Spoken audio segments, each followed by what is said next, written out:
So hello guys, hope you all guys are doing well. Welcome to your own channel. It's day 27 of mission 30 days. देखो बच्चे, हमने कल पढ़ा liquidity ratio, solvency, turnover और profitability ratio. आज हम इसके अंदर का पढ़ेंगे, इनके अंदर फर्दर कौन सी रेशियोज कवर्ड होती हैं। हाँ जी बच्चे, सबसे पहले हमारे पास आती है बेटा लिक्विडिटी रेशियो, फिर आती है सॉल्वेंसी रेशियो, फिर आती है turnover ratio, another one is your profitability ratio. ठीक है, अब फर्दर हमने इसके अंदर ब्रेक डाउन करना है कि ये चारों टाइप्स होगी अकाउंटिंग रेशियो की। अब हम बताएंगे कि इन चारों की फर्दर रेशियोज क्या हैं। सबसे पहले लिक्विडिटी रेशियो पे आएंगे। लिक्विडिटी रेशियो में बच्चा दो रेशियोज कवर्ड होती है हमारी। First one is current ratio, जिसको हम कहते हैं सीआर। किसको हम कहते हैं? सीआर। ये आपकी क्या है बेटा जी? Current ratio which is equal to what? इसका फॉर्मूला रहता है बेटा current assets divided by current liabilities, is it? अब इतने पढ़े लिखे आप लोग हो, शॉर्ट फॉर्म समझ जाना। ए डबल एस एसेट्स है, एल आई ए बी है लाइबिलिटीज। एनीवेज, अब करंट एसेट तो मुझे नहीं लगता मुझे आपको बताने पड़ेंगे, जो बैलेंस शीट है उसको रटो, उसमें सारे करंट एसेट्स हैं। Inventory, cash and cash equivalents भी इसमें आते हैं करंट एसेट में। देन और बताओ क्या आता है करंट एसेट में? बैंक कैश उसी में आ गया ना, कैश और कैश इक्विवेलेंट में। और क्या आ सकता है करंट एसेट में? इतना सारा पढ़ा मैंने कल, आपको एक लिस्ट भी पूरी शेयर की है एसेट लाइबिलिटी का ब्रेकडाउन करके, मेजर हेड सब हेड की। और क्या आ सकता है इसमें बेटा जी? ट्रेड और बिल्स, रिसीवेबल। ठीक है जी, ये सब होते हैं। फिर करंट लाइबिलिटीज क्या होंगी बताओ? Other current liability, other current asset नहीं बोलते ना, प्रॉपर एक दो नाम बताओ कि आपको पता है। First one is your short term borrowings, फिर शॉर्ट टर्म प्रोविजंस एक्सेट्रा, बहुत होते हैं। और ठीक है, पूरी मैंने आपके इस पे शेयर की है। अच्छा, ये तो हो गया आपके पास करंट एसेट और करंट लाइबिलिटीज क्या होती हैं। ठीक है जी, ये अब एक आइडल रेशियो रहती है करंट रेशियो के लिए। करंट रेशियो की बेटा जी आइडल रेशियो क्या होती है? वेट, आइडल रेशियो किसकी? करंट रेशियो की। 2:1। क्या बेटा जी? 2:1, याद रखोगे, भूलोगे तो नहीं? इट इज 2:1, आइडल रेशियो है 2:1। या आइडल रेशियो को हम प्योर रेशियो भी बोलते हैं। क्या बोलते हैं बेटा जी? हम प्योर रेशियो भी बोलते हैं। तो वो 2:1 रहती है। सेकेंड वन जो आती है लिक्विडिटी रेशियो के अंडर, वो आती है हमारे पास बच्चा जी liquid ratio.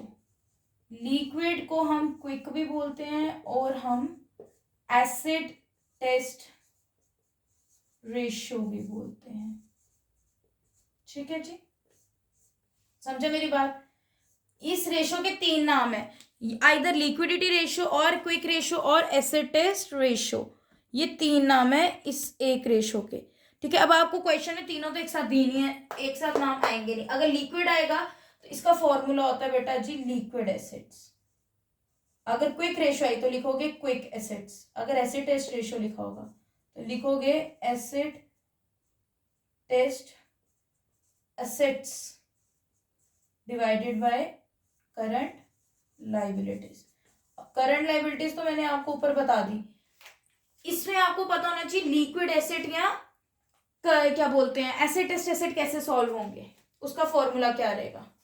Look at this side, यहां पे देखो आप। Quick assets, right? क्विक या लिक्विड या बच्चा हम कहते हैं इसको acid, sorry, acid test assets. इसका फॉर्मूला क्या होगा? ध्यान रखोगे current assets minus inventory minus prepaid expense. ठीक है जी, यहां तक समझ आया आप लोगों को? ठीक है, और इसकी भी एक आइडल रेशियो होती है। ठीक है, आइडल रेशियो क्या होगी? लिक्विड क्विक या एसिड टेस्ट एसिड रेशियो की क्या होगी बताओ भाई? नहीं इसमें एसिड टेस्ट एसिड, हाँ ठीक, तो एसिड टेस्ट एसिड बताओ, वो होगी बेटा इक्वल 1:1, विच इज 1:1। किस केस में? जब हमें लिक्विड रेशो, क्विक रेशो या फिर एसिड टेस्ट रेशो निकालनी है, तब प्योर रेशो क्या होगी? 1। ये आपका एमसीक्यूज में भी पूछ सकते हैं, ठीक है। ये हो गया लिक्विडिटी रेशो का पोर्शन, 2 ही रेशोज इसमें कवर होती हैं। अब हम चलेंगे आगे। हाँ जी बच्चे, तो सॉल्वेंसी रेशियोज में सबसे पहली रेशो आ जाती है बेटा, सबसे छोटी हमारी वही थी लिक्विडिटी रेशो। सॉल्वेंसी रेशो में सबसे पहले आती है डेट टू इक्विटी रेशो। ये क्विक रिवीजन है, ये देख के जाओगे आप सेशन, ठीक है। इसमें आपको सारे फॉर्मूलाज दिख जाएंगे। डेट इक्विटी रेशियो का बेटा बहुत इजी फॉर्मूला रहता है, इसके रेशो में नाम में इसका फॉर्मूला है। डेट है पहले, डेट ऊपर रखोगे न्यूमिनेटर, 2 को आप बोलते हो बाय, ये डेट आ गया, इसका डेट ऊपर आ गया 2 हो गया बाय, और नीचे इक्विटी आ गया न्यूमिनेटर, ये इसका फॉर्मूला हो गया। अब डेट क्या होते हैं? आई डोंट थिंक सो कि मुझे ये बार बार बताना पड़ेगा। डेट होते हैं बच्चे हमारे पास long term borrowings,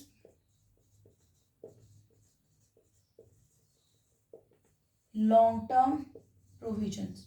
long term होते हैं ना, कुछ नहीं लिखा था। डेट आपके क्या है बेटा? डेट आपके ये वो है, क्या है? डिवेंचर्स है ना बच्चे, कुछ नहीं लिखा लॉन्ग टर्म शॉर्ट टर्म, तो आप लॉन्ग टर्म कंसीडर करोगे। फिर उसके बाद आपके पास इक्विटी। अगर आप लोगों ने पढ़ी होगी बैलेंस शीट, देखो होगा सेशन, उसमें मैंने बताया था सबसे ऊपर क्या आता है बैलेंस शीट में कंपनी की, इक्विटी एंड लाइबिलिटी। उसके अंदर क्या आता है सबसे पहले? Share holders fund. तो इक्विटी को बेटा हम शेयर होल्डर्स फंड भी बोलते हैं। इक्विटी का दूसरा नाम है शेयर होल्डर्स फंड। शेयर मतलब इक्विटी को शेयर होल्डर फंड भी बोलते हैं, और शेयर होल्डर फंड को हम प्रोप्राइटर्स फंड भी बोलते हैं, क्योंकि प्रोप्राइटर कौन होता है? हमारा ओनर। तो इसको हम ओनर्स फंड भी बोलते हैं, कुछ भी नाम इसमें से क्वेश्चन में गिवन हो। अमाउंट तो आप ले लोगे, आपको अगर फॉर्मूला पता होगा तो। विच इज इक्वल टू, अब शेयर होल्डर फंड में क्या क्या आइटम, अगर तो डायरेक्ट इनमें से कोई नाम गिवन होगा तो वो इक्विटी होगी, ये सब आपस में इंटरलिंक है। अगर नहीं गिवन होगा तो कुछ डाटा गिवन होगा, वो डाटा होगा share capital plus reserve surplus, क्योंकि शेयर होल्डर फंड के अंदर आते हैं ना शेयर कैपिटल और रिजर्व सरप्लस, उसके फर्दर सब हेड्स, वो application money, pending allotment, share sent again share warrant, वो सिलेबस से कट है, ठीक है। दूसरी, अच्छा सबसे पहले बताओ मेरे को इसमें कि यहाँ तक आप लोगों को समझ आया, तभी हम आगे बढ़ेंगे, वरना मेरे को नहीं लगता आगे बढ़ने का कोई पॉइंट हुआ, ठीक है। बढ़े आगे फिर। तो आता है बेटा अब हमारे पास total asset to debt ratio. Total asset to बच्चा debt ratio, total assets to debt ratio. अब आप लोगों को पता लग गया होगा इसका फॉर्मूला कैसे जनरेट होगा, इसके नाम से ही हो जाएगा। वो क्या आएगा? Total assets divided by debt, total assets divided by debt. अब डेट मैंने आपको बता दिया, टोटल एसेट्स कैसे निकलेंगे, कैसे होगा टोटल एसेट? सभी यहाँ तो सभी एसेट्स को प्लस कर दोगे, मतलब non current assets, short form समझ जाना, plus current assets plus fixed assets. Fixed asset non current में ही आ जाते हैं, बट ठीक है इसका ब्रेकडाउन किया, ठीक है जी, ठीक है बच्चे, यहां तक आया। अब देखो बच्चे, नॉन करंट एसेट में सारे एसेट्स आ जाएंगे, इंटेंजिबल, टेंजिबल, फिक्स्ड भी, सब कुछ आ जाएंगे, ठीक है। तो मतलब जितने टाइप के एसेट्स हो गए हमारे पास वो सारे आ जाएंगे। ये बेसिकली मैं अलग लिखना नहीं चाहती थी, बट मैंने इसीलिए लिख दिया क्योंकि आप लोगों को पता रहे, fixed asset, tangible asset, intangible asset सब नॉन करंट एसेट का पार्ट है। तो डेट मैंने आपको बता दिया, मैं दोबारा नहीं बताऊंगी। Second one is your proprietary ratio. कौन सी रेशो बेटा जी? Proprietary ratio. As I have already told you yesterday in yesterday session की बेटा जी, ये जो रेशियोज हैं, लिक्विडिटी रेशो निकलती है इस टू में, सॉल्वेंसी भी निकलती है इस टू में। अभी ये सारी इस टू में रहेंगी, बट इसमें ये एक प्रोप्राइटरी रेशो ऐसी है सॉल्वेंसी में, जो बेटा जी हमारी किस में निकलती है, या तो रेशियो में, जिसको बोलते हैं प्योर रेशियो में, जैसे मैंने बताया इस टू में, या तो परसेंटेज में। किसमें बेटा जी? परसेंटेज में। इसका फॉर्मूला रहता है बेटा जी प्रोप्राइटर्स फंड, मतलब प्रोप्राइटरी लिखा तो प्रोप्राइटर्स फंड। मैंने अभी आपको ऊपर बताया, गौर फरमाए यहाँ पे जरा, कि ये सारे आपस में इक्वल है, मतलब ये सब एक दूसरे के इंटरलिंक है, नाम है इनका। तो प्रोप्राइटर फंड को ही ओनर्स फंड बोलेंगे, इसको इक्विटी, इसी को शेयर होल्डर फंड बोलेंगे, इसी को फॉर्मूले में share capital plus reserve surplus भी बोलेंगे, ठीक है। ये मैंने बताया आपको याद रखना, और डिवाइडेड बाय टोटल असेट्स, ये याद रखना पड़ेगा, इसके नाम में फॉर्मूला नहीं है, ठीक है। ऊपर तो प्रोप्राइटरी में प्रोप्राइटर फंड आ जाएगा।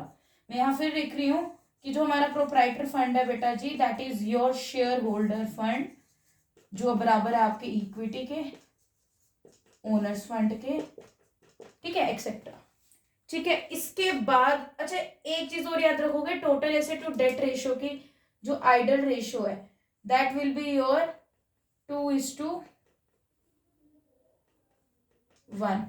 याद रखोगे 2:1, सबकी नहीं होती आइडल रेशियो। एक हमारे पास है करंट की, एक है लिक्विड क्विक या एसिड टेस्ट जिसको बोलते हैं, और एक हमारे पास है टोटल एसेट टू डेट। अब प्रोप्राइटरी रेशियो मैंने अभी आपको बताया, मैं फिर बताती हूँ। ये हमारे पास बेटा जी यहाँ तो निकलती है इस टू में, यहाँ तो निकलती है परसेंटेज में। आप किसी में भी इसका आंसर निकाल सकते हो।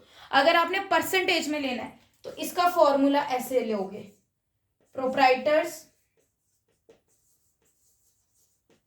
Fund divided by total assets multiply by फॉर्मूले का 100, ये लोगे 100 आप, ठीक है जी। समझ आए यहाँ तक? 100 लोगे आप, क्योंकि परसेंटेज में अगर आप निकालना चाहते हो तो आप इंटू 100 ही करोगे, तभी आपके पास आंसर आएगा परसेंटेज में। अगर इस टू में निकालना आंसर इसका, तो वो फिर आप इंटू 100 नहीं लगाओगे, ये बाकी फॉर्मूला लगेगा।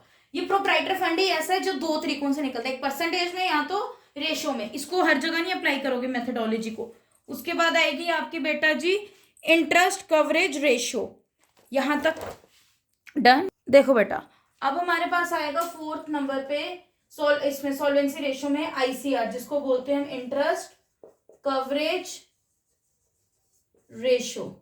ये बेटा हमारी टाइम्स में निकलती है, होती तो ये सॉल्वेंसी रेशियो है, तो आप बोलोगे ये रेशियो में क्यों नहीं निकलेगी, ये निकलेगी टाइम्स में। याद रखोगे सॉल्वेंसी रेशियो में ऐसी दो रेशियोज है, एक प्रोप्राइटरी रेशियो, एक इंटरेस्ट कवरेज रेशियो, जिसको आईसीआर बोलते हैं। ये प्रोप्राइटरी रेशियो इस2 में भी निकल सकती है और परसेंटेज में भी, बस आईसीआर जो है ये निकलती है टाइम्स में, इंटरेस्ट कवरेज रेशियो। इसका फॉर्मूला रहता है बेटा profit before interest and tax. Tax और इंटरेस्ट पे करने से पहले का profit divided by interest on long term borrowings या डेट, लॉन्ग टर्म बोरोइंग्स और डेट, ये इसका फॉर्मूला रहता है। देखो मैं हर चीज का हर नाम इसलिए बता रही हूँ, कोई भी नाम आपको पेपर में आ सकता है, ठीक है जी। फॉर्मूलाज पता होंगे तो उनके अंदर आइटम्स क्या आएंगे वो सब पता होगा, तो आप क्वेश्चन तो इजीली सॉल्व कर लोगे, ठीक है। और ये क्विक रिवीजन है, तो मैं तो सिर्फ आपको फॉर्मूलाज बताऊंगी और एक करंट रेशियो का तरीके से कैसा क्वेश्चन आने के पूरे चांसेस है वो बताऊंगी, ठीक है। Profit before interest and tax कैसे निकलेगा? Profit before interest and tax, before है मतलब जब हम आफ्टर निकालते हैं, आप लोगों ने बिजनेस में पढ़ा होगा, उसमें हम टैक्स को इंटरेस्ट को माइनस करते हैं, फिर टैक्स को माइनस करते हैं, माइनस करते हैं इंटरेस्ट को, माइनस करते हैं टैक्स को, हमारे पास निकल के आता है प्रॉफिट आफ्टर टैक्स। बट हमें ये दिया है, ये भी दिया है, ये भी दिया, हमने ये निकालना है। ये कैसे निकलेगा? जो चीजें माइनस की इनको ऐड बैक कर दोगे, इनको क्या करोगे? ऐड बैक कर दोगे। तो ऐड बैक करने के लिए ट्रीटमेंट ऑपोजिट हो जाएगा, कॉरेस्पॉन्ड हो जाएगा। तो देखो यहाँ पे प्रॉफिट बिफोर इंटरेस्ट और tax is equal to profit after tax, जिसको हम कहते हैं PAT, प्रॉफिट आफ्टर टैक्स, इसको हम कहते हैं PAT, पैट। प्लस करेंगे टैक्स, प्लस करेंगे हम इसमें बच्चा जी इंटरेस्ट, और डिवाइड कर देंगे इंटरेस्ट ऑन बोरिंग से, ठीक है जी। ये निकलती है आपकी, याद रखोगे, बड़े बड़े शब्दों में लिख रही हूँ, टाइम्स में निकलती है। किस में निकलती है? टाइम। सपोज आंसर आया इसका है सॉल्वेंसी है, अब आप बोलोगे 4:1 ऐसे लिखना चाहिए सॉल्वेंसी है, तो ना, इंटरेस्ट कवरेज रेशियो को 4 ऐसे लिखते हैं हम, 4 टाइम्स। कैसे लिखोगे? टाइम्स में। और जो प्रोप्राइटरी है वो जैसे सपोज आपके पास 4:1 है, 4:1 भी ले सकते हो और उसका 4% भी ले सकते हो, ठीक है जी, जो भी आएगा परसेंटेज इंटू 100 करके, ठीक है। अब आएगा आपके पास इंटरेस्ट कवरेज रेशियो के बाद बेटा जी एक लास्ट रेशियो है जो सॉल्वेंसी में कवर होती है, debt to capital employed ratio, debt to capital employed ratio. अब ये जो debt to capital employed ratio, इसका फॉर्मूला इसी में छुपा हुआ है। वो क्या रहेगा बेटा? देखो, डेट अपॉन कैपिटल एम्प्लॉयड, ये तो समझ आ गया ना मैंने कैसे लिया है यहाँ पे कैपिटल एम्प्लॉयड। अब डेट का तो मैंने आपको फॉर्मूला बता दिया है, कैपिटल एम्प्लॉयड का मैं आपको बताना चाहती हूँ। देखो कैपिटल एम्प्लॉयड के बेटा जी हमारे पास 5-6 फॉर्मूलाज होते हैं। अब आपके आइडेंटिफाई करना है क्वेश्चन में क्या गिवन है, कौन सा फॉर्मूला पुट होगा। 6 के 6 एक साथ तो पुट नहीं हो जाएंगे, इसको निकालने के 6 तरीके हैं। पहला तो कैपिटल एम्प्लॉयड आपका बराबर होता है बेटा नेट एसेट के, नेट एसेट गिवन होंगे या तो टोटल एसेट्स के, ठीक है। फिर कैपिटल एम्प्लॉयड आपका गिवन होता है, इसको हम लिखते हैं या सीधा आपको गिवन होगा कैपिटल इन्वेस्टेड या टोटल कैपिटल इन्वेस्टेड, ठीक है, टोटल कैपिटल इन्वेस्टेड, या तो कैपिटल एम्प्लॉयड का कैपिटल एम्प्लॉयड होगा। एक होगा आपको हो सकता है long term borrowings plus share holders fund, ठीक है, शॉर्ट फॉर्म लिख रही हूँ समझ आना, शेयर होल्डर फंड को प्लस करते हैं लॉन्ग टर्म बोरोइंग्स में, तो कैपिटल एम्प्लॉयड निकल जाता है। एक होता है total assets minus external liabilities, minus external या जिसको हम बेटा जी बोलते हैं आउटसाइड लाइबिलिटीज, बेसिकली होती करंट ही है शॉर्ट टर्म वाली लाइबिलिटीज। फिर उसके बाद आ जाएंगे, एक फॉर्मूला इसका होता है asset simple assets minus liability, ये भी आपको मिल जाता है ज्यादातर क्वेश्चन में, ठीक है। ये सारे इसके फॉर्मूलाज होते हैं। और एक तो खुद ही है कि कैपिटल एम्प्लॉयड गिवन होगा तो वही लोगे, या सभी पार्टनर्स की कैपिटल को प्लस कर लोगे, वो भी कैपिटल होगी, टोटल कैपिटल इन्वेस्टेड आ गई ना। हाँ जी बच्चे, now we have turnover, activity और एफिशिएंसी रेशियो, ये तीन नाम एक ही रेशियो के हैं। इसमें सबसे पहले आ जाती है बेटा जी हमारे पास इन्वेंट्री टर्नओवर रेशियो। बच्चा कौन सी, इन्वेंट्री टर्नओवर रेशियो या इन्वेंट्री एक्टिविटी रेशियो या इन्वेंट्री एफिशिएंसी रेशियो, ठीक है, which is equal to cost of goods sold, जिसको हम क्या बोलते हैं COGS, divided by average inventory. Average inventory निकालनी बहुत इजी है, इन्वेंट्री को बेटा आप स्टॉक भी कहते हो, तो इन्वेंट्री टर्नओवर रेशियो को स्टॉक टर्नओवर रेशियो भी बोलते हैं, ठीक है जी, याद रखोगे। अब COGS निकालना है, COGS निकालने का फॉर्मूला हमारे पास दो है, पहला तो है, तीन है बेसिकली। पहला तो रहता है बच्चा हमारे पास नेट सेल्स।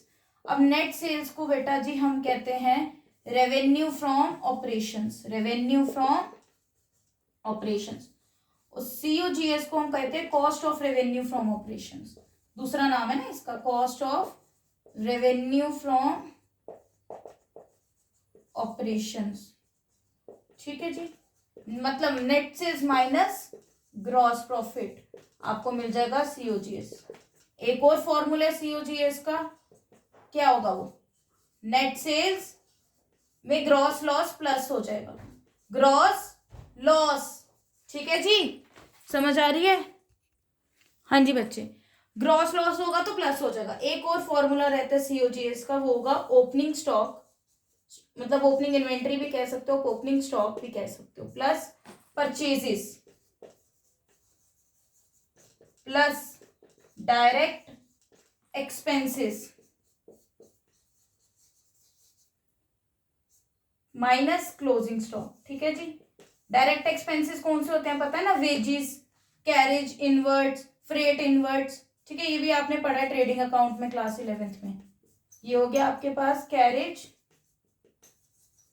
या फ्रेट इनवर्ट्स, दोनों अलग अलग चीजें बट मैं आपको एक साथ बता रही हूँ, कैरेज इनवर्ट्स हो गए, वेजिस हो गए एंड एक्सेट्रा, ठीक है। ये होगी आपके पास COGS। Now you have average inventory. Average inventory कैसे निकालोगे, सिंपल है बेटा, एवरेज इन्वेंट्री कैलकुलेट करना वो ऐसे होगी आपके पास, ओपनिंग इन्वेंट्री या opening stock plus closing inventory या क्लोजिंग स्टॉक डिवाइडेड बाय फॉर्मूले का 2। ये दोनों आपको गिवन होकर डिवाइड करके 2 से एवरेज निकल जाएगा। और ये आपकी टर्नओवर रेशियो या एक्टिविटी एफिशिएंसी किस में निकलती है पुत्र जी, टाइम्स में। किस में निकलती है, टाइम्स में, ठीक है।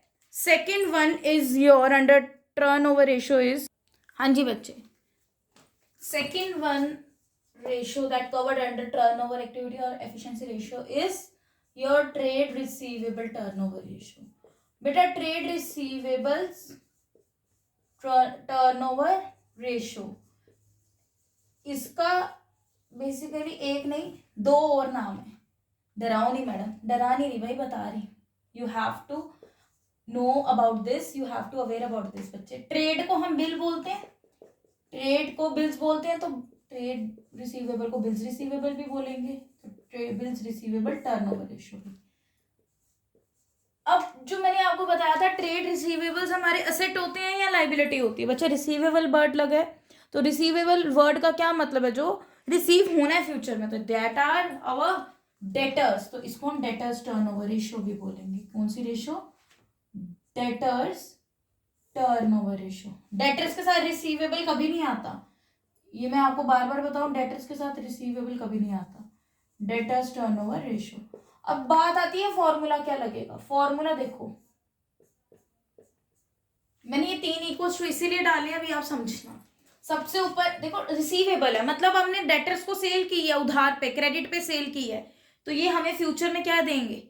उसकी पेमेंट हमें देंगे ना बेटा, तो हमें तो फायदा ही होने वाला है फ्यूचर में, हमारे लिए तो एसेट है।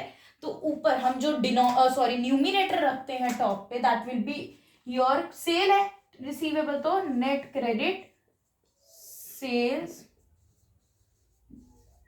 और डिनोमिनेटर आएगा एवरेज ट्रेड रिसीवेबल्स। ठीक है, अब मैंने 2 लाइंस इसलिए डाली, आप समझ गए होंगे। अब नेट क्रेडिट सेल तो वैसे ही रहेगा, अगर आपको ट्रेड रिसीवेबल की जगह बिल रिसीवेबल आ गई तो आप लिखोगे एवरेज बिल्स रिसीवेबल, ना कि ट्रेड। ठीक है, अगर आपको इन दोनों की जगह डेटर्स आ गए तो आप लिखोगे नेट क्रेडिट, तो वैसे ही रहेगा, इट रिमेन्स कांस्टेंट, और न्यूमरेटर बन जाएगा average debtors. Formula will be the same. ठीक है, यहां पे सबसे पहले आपको बताऊं नेट क्रेडिट सेल कैसे निकलती है। आई डोंट थिंक सो कि मुझे बताना पड़ेगा, आप लोगों को पता होगा शायद, हिंट तो होगी। क्या करते हैं हम, देखो बेटा, नहीं पता चलो कोई नहीं, हम करते हैं। हम लोगों ने 11th में पढ़ा है कि क्रेडिट सेल का मतलब कि उधार पे हमने बेचा है, हमने सेल किया उधार पे, तो जो भी टोटल सेल की होगी ना बच्चे आपने, जो भी टोटल सेल होगी आपकी, टोटल सेल्स में से आप माइनस करोगे जितने भी आपने कैश पे सेल की, ठीक है, उसको नहीं इंक्लूड करोगे क्रेडिट में। क्रेडिट हो गया जो उधारी की आपने, कैश पे सेल की। फिर माइनस क्या करोगे? जो सेल करके आपको रिटर्न्स आए वापस, कोई due to any kind of defect, कोई भी डिफेक्ट हो गया, कोई भी डैमेज हो गया, कोई भी उसमें डिविएशन फाइंड कर ली आगे आपके किसने, जो जिसको आपने सामान सेल किया, योर कस्टमर्स, तो उसने आपको रिटर्न कर दिया कुछ, तो that will be your sales return. Sale किया आपने, आपको रिटर्न्स आया, तो उसको सेल रिटर्न्स बोलेंगे, या फिर रिटर्न्स इनवर्ड्स, रिटर्न इनवर्ड्स। ठीक है, अगला आता है हमारे पास एवरेज ट्रेड रिसीवेबल्स और बिल्स रिसीवेबल और डेटर्स। ये कैसे निकलेंगे? फॉर्मूला वही रहने वाला, ओपनिंग प्लस क्लोजिंग। ओपनिंग, अगर ट्रेड रिसीवेबल है तो ओपनिंग ट्रेड रिसीवेबल, अगर आपको बिल रिसीवेबल रेशियो आई है तो bill receivable, opening bill receivable, अगर आपको डेटर्स आए हैं तो ओपनिंग डेटर्स लिखोगे आप, सिंपल, प्लस सेम क्लोजिंग का भी यही रहेगा, closing trade receivable, bill receivable और डेटर्स। ठीक है, डिवाइडेड बाय फॉर्मूले का 2। फॉर्मूला का क्या रहेगा बेटा जी? 2। अब कई बार ये फॉर्मूला इस केस में लग जाए, अब कई बार आपको ट्रेड रिसीवेबल के नाम पे सीधा ट्रेड रिसीवेबल क्वेश्चन में लिख के देंगे, आप उसी को कंसीडर करोगे एवरेज, सीधा लिख के दिया होगा कि ट्रेड रिसीवेबल, कुछ नहीं ओपनिंग क्लोजिंग होगा, तो वही ट्रेड रिसीवेबल है। कई बार आपको लिख के दिया होगा ट्रेड रिसीवेबल टर्नओवर रेशियो निकालो, क्वेश्चन में आपको गिवन होंगे बिल्स रिसीवेबल और डेटर्स, तो आपने उस केस में कैसे निकालने हैं, सेकंड केस कैसे आ जाता है निकालने का, एवरेज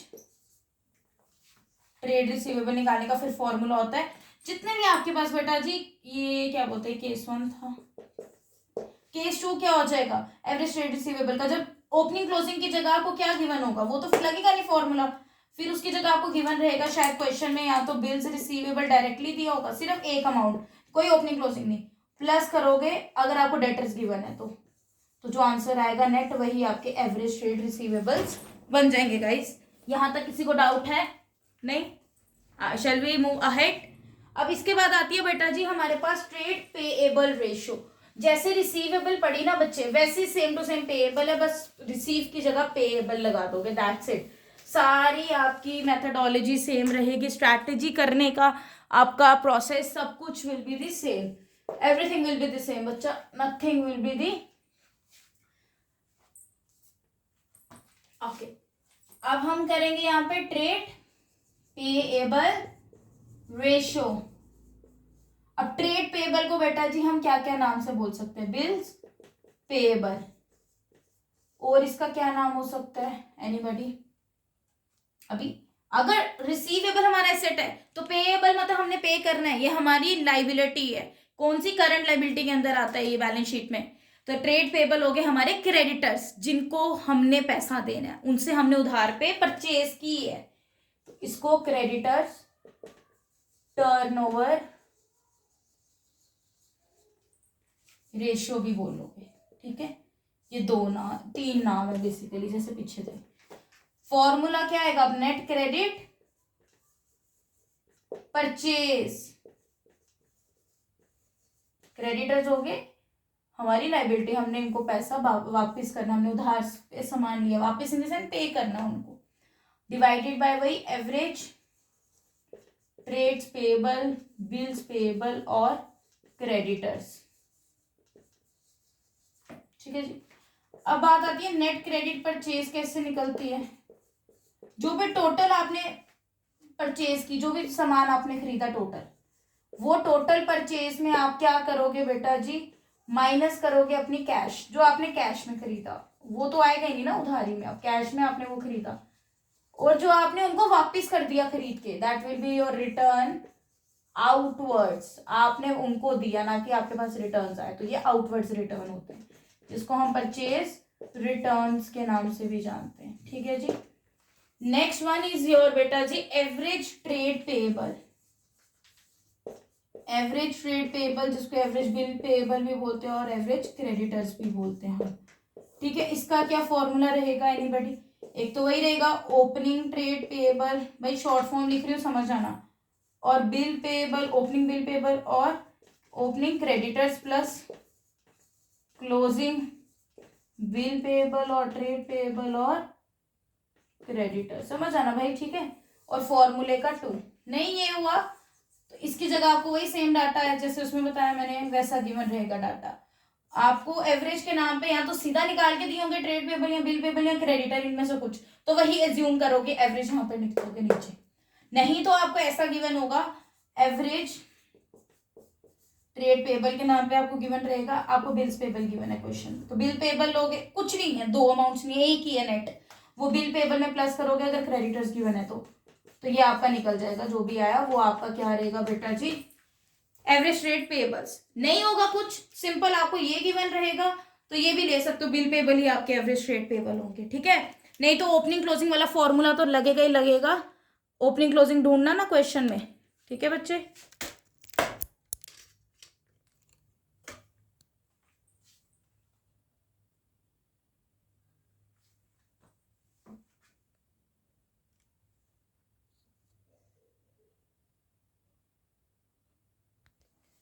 देखो बच्चे, अब फोर्थ वन आ जाती है आपकी वर्किंग टर्नओवर रेशियो में, वर्किंग कैपिटल टर्नओवर रेशियो। नाम तो सुना होगा, ये सुना होगा नाम, है ना? बस सुना ही है ना, उसको समझा नहीं कभी, और कभी कोशिश ही नहीं की। अब समझ लो, पेपर आने वाला है, अब टिप्स पे भी दिन नहीं रह गया आपके पास गिनने के लिए। वर्किंग कैपिटल टर्नओवर रेशियो का क्या फॉर्मूला होता है बच्चे? रेवेन्यू फ्रॉम ऑपरेशंस ऊपर रहेंगे। अब रेवेन्यू फ्रॉम ऑपरेशंस क्या होते हैं मैंने आपको बताया अभी जस्ट, ये हमारी नेट सेल्स होती है। ये क्या होती है? Net sales. फिर डिवाइड करते हैं हम वर्किंग कैपिटल, जो हमें गिवन है नाम रेशियो का, वर्किंग कैपिटल। ठीक है जी। अब जो रेवेन्यू फ्रॉम ऑपरेशंस हमारे पास RFO है, ये रेवेन्यू फ्रॉम ऑपरेशंस की शॉर्ट फॉर्म है RFO। इसको हम नेट सेल्स भी बोलते हैं। नेट सेल निकालने का एक फॉर्मूला तो वो हो गया जो वहां लिया था मैंने, COGS is equal to net sale minus gross profit. Net sale वहीं रहने दो, उसको ग्रॉस प्रॉफिट को उठा के ले आओ, तो फॉर्मूला बन गया cost of goods sold plus gross profit. या फिर आप कह सकते हो इसका एक और formula, cost of goods sold minus gross loss. ठीक है, समझ जाओगे? फुल फॉर्म तो नहीं लिखूं मैं, ग्रॉस प्रॉफिट, लो जी ग्रॉस लॉस। यहां तक क्लियर। अब नेट सेल हमारी एक और तरीके से निकल सकती है, टोटल सेल। ठीक है, टोटल सेल जो होगी, खाली हमने सेल निकालनी है वही नेट सेल होगी ना, टोटल सेल। अब जितनी भी आपने कैश पे सेल की, जितनी भी आपने क्रेडिट पे सेल की, उन सबको ऐड कर दोगे। जितनी भी आपने कैश पे सेल की, जितनी भी आपने क्रेडिट सेल की, और आप माइनस करोगे जो आपके पास रिटर्न्स आए, उसको काउंट नहीं करोगे आप बेटा जी। ठीक है जी, रिटर्न जो उधारी पे की, जो आपने कैश पे की, नगद की ना जिसको बोलते हैं, वो सारी सेल नेट सेल बन गई। वर्किंग कैपिटल कैसे निकलता है? ये होता है बच्चे आपका excess of current assets over current liability. देखो, करंट एसेट में से हम माइनस करते हैं करंट लायबिलिटी को, current assets minus current liability हमारे पास आ जाता है वर्किंग कैपिटल। ठीक है जी, यहां तक किसी को कोई डाउट? आगे बढ़ते हैं, अगली है हमारे पास, the next one is your fixed asset turnover ratio. यहां तक समझ आया? हाँ जी बच्चे, फिक्स्ड एसेट टर्नओवर रेशियो ऊपर वही रहेगा, रेवेन्यू फ्रॉम ऑपरेशन, जिसको नेट सेल बोलते हैं। क्या बोलते हैं? Net cell. Denominator will be your fixed asset. अब फिक्स्ड एसेट तो नहीं मुझे बताने की जरूरत कौन से होते हैं। फिक्स्ड एसेट्स बच्चे वही हो गए हमारे पास, लैंड, प्रॉपर्टी, टेंजिबल एसेट जितने भी हुए वो सारे हमारे पास फिक्स्ड एसेट हुए। वो सारे क्या हुए बेटा जी हमारे पास? Fixed assets. ये सब टाइम्स में निकलती है टर्नओवर रेशियो। इसके बाद आएगा हमारे पास नेट एसेट, जिसको हम कैपिटल एम्प्लॉयड टर्नओवर रेशियो भी बोलते हैं। ऊपर रेवेन्यू फ्रॉम ऑपरेशन उसमें भी रहने वाला है। क्या लिखोगे? नेट एसेट्स टर्नओवर रेशियो, इसको हम बोलते हैं, और capital employ turnover ratio which is equal to, इसका फॉर्मूला क्या रहेगा? रेवेन्यू फ्रॉम ऑपरेशन ऊपर, जिसको हम नेट सेल बोलते हैं, डिवाइडेड बाय, मैं दो जितने भी नाम है मैं इसीलिए बता रही हूँ आपको, पेपर में कुछ भी गिवन हो आप कंफ्यूज ना हो कि इस आइटम का एक और नाम था, डिवाइडेड बाय कैपिटल एम्प्लॉयड या फिर नेट एसेट्स। मैंने आपको पीछे ही बताया कि कैपिटल एम्प्लॉयड का दूसरा नाम नेट एसेट्स होता है। ठीक है, ये भी आपको निकालना सिखा दिया, रेवेन्यू फ्रॉम ऑपरेशन भी सिखा दिया। यहाँ पे आपके टर्नओवर रेशियो भी एंड हो गई। Now we are having last ratio which we left with, that is your profitability ratio. देखो बच्चे, प्रॉफिटेबिलिटी रेशियो में सबसे पहले आती है ग्रॉस प्रॉफिट रेशियो। अब ग्रॉस प्रॉफिट रेशियो का क्या फॉर्मूला होता है याद रखोगे। अब ये प्रॉफिटेबिलिटी है, ये किस में निकलती है? परसेंटेज में। तो अब इसके साथ सारे फॉर्मूले के साथ 100 × 100 करते जाओगे प्रॉफिटेबिलिटी में, क्योंकि परसेंटेज में होती है। जो फॉर्मूला है उसको ऊपर रखो, ग्रॉस प्रॉफिट रेशियो है तो ग्रॉस प्रॉफिट को ऊपर रखो, नीचे हमेशा आएगा आपका रेवेन्यू फ्रॉम ऑपरेशंस, इसको वही नेट सेल्स बोलते हैं हम, इनटू फॉर्मूले का 100। ग्रॉस प्रॉफिट कैसे निकलता है? अभी पीछे बताया आपको, सीओजीएस निकलता है net sale minus gross profit. तो ग्रॉस प्रॉफिट इधर ले आओ तो सीओजीएस प्लस या नेट सेल प्लस सीओजीएस आ जाता है, net sales plus COGS gross profit. यहाँ ग्रॉस प्रॉफिट निकालने का एक और फॉर्मूला होता है, 11th में आपने पढ़ा है ट्रेडिंग अकाउंट। उसमें क्या करते हैं? सेल्स को लेते हैं, सेल्स में हम क्लोजिंग स्टॉक को प्लस करते हैं। ठीक है, इसमें से हम लोग माइनस कर देते थे ओपनिंग स्टॉक को, परचेजेस को, ओपनिंग स्टॉक माइनस करते थे, फिर माइनस करते थे परचेजेस को, और माइनस कर देते थे हम लोग डायरेक्ट एक्सपेंसेस को, तो हमें निकल के मिल जाता था ग्रॉस प्रॉफिट। ये तरीके हैं। ठीक है, फॉर्मूला देख लेना, नेट सेल मैंने आपको बता दिया। Second one is your operating. Operating क्या? हाँ जी बच्चे, अच्छा पहली तो समझ आ गई ना आप लोगों को, तो दूसरी आएगी अब हमारे पास ऑपरेटिंग रेशो। बच्चे क्या? ऑपरेटिंग रेशो, जिसका फॉर्मूला होता है हमारे पास